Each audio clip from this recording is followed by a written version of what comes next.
দরজায় কড়া নাড়ছে এশিয়া কাপের ১৭তম আসর। এবার এশিয়া কাপ ২০২৫কে সামনে রেখে নিজেদের সর্বকালের সেরা একাদশ প্রকাশ করেছে ক্রিকেট ওয়েবসাইট ক্রিকইনফো। দলে একমাত্র বাংলাদেশি হিসেবে যার জায়গা হয়েছে তিনি আর কেউ নয়, অলরাউন্ডার সাকিব আল হাসান।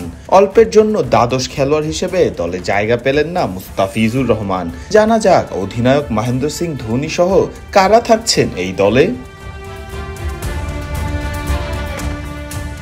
দুটি বিশেষ শর্তে বানানো হয়েছে এই একাদশটি, যার প্রথমটি হলো শুধুমাত্র আন্তর্জাতিক টি-টোয়েন্টি পারফরমেন্সই নয়, বরং খেলোয়াড়দের সব ধরনের টি-টোয়েন্টি ক্রিকেটের পারফরমেন্স বিবেচনায় একাদশটি হতে হবে।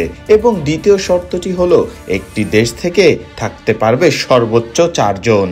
নিজের অলরাউন্ড নৈপুণ্যের জন্যই দলে জায়গা পেয়েছেন সাকিব আল হাসান। পরিসংখ্যানের দিক দিয়ে বাংলাদেশের পাশাপাশি সাকিব আল হাসানের বিশ্বের বিভিন্ন দেশে ফ্র্যাঞ্চাইজি ক্রিকেটের পরিসংখ্যানটাও যে দারুণ। ভারত থেকে সর্বোচ্চ 4 জন জায়গা করে নিয়েছেন ক্রিকইনফোয়ের এই একাদশে। অধিনায়ক মহেন্দ্র সিং ধোনি সহ পাশাপাশি থাকছেন বিরাট কোহলি, সূর্যকুমার যাদব এবং জাসপ্রীত বুমরাহ। অন্যদিকে সনাথ জয়সূরিয়া, লাসিথ মালিঙ্গা এবং মাহেলা জয়বর্ধনের মতো লঙ্কান ক্রিকেটাররাও থাকছেন একাদশে। একাদশের অন্য ক্রিকেটাররা হলেন পাকিস্তান থেকে শহীদ আফ্রিদি এবং ওমর গুল, এবং আফগানিস্তান থেকে রশিদ খানের মতো নামও।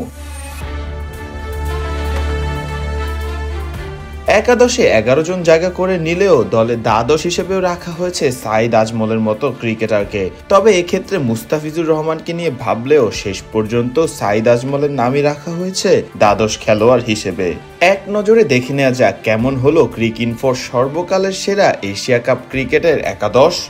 সনাথ জয়সূরিয়া, মাহেলা জয়বর্ধনে, বিরাট কোহলি, সূর্যকুমার যাদব, মহেন্দ্র সিং ধোনি, সাকিব আল হাসান, শহীদ আফ্রিদি, রশিদ খান, ওমর গুল, জাসপ্রীত বুমরাহ এবং লাসিথ মালিঙ্গা। মূলত এশিয়া কাপ ২০২৫কে ঘিরে ক্রিকইনফোয়ের এই আয়োজন। আগামী 11 সেপ্টেম্বর হংকং এর বিপক্ষে ম্যাচ দিয়ে নিজেদের এশিয়া কাপ মিশন শুরু করবে টাইগাররা।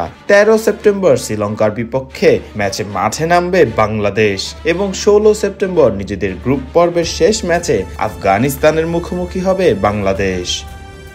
ফারদিন রহমান সকাল, বিটি ক্রিক টাইম।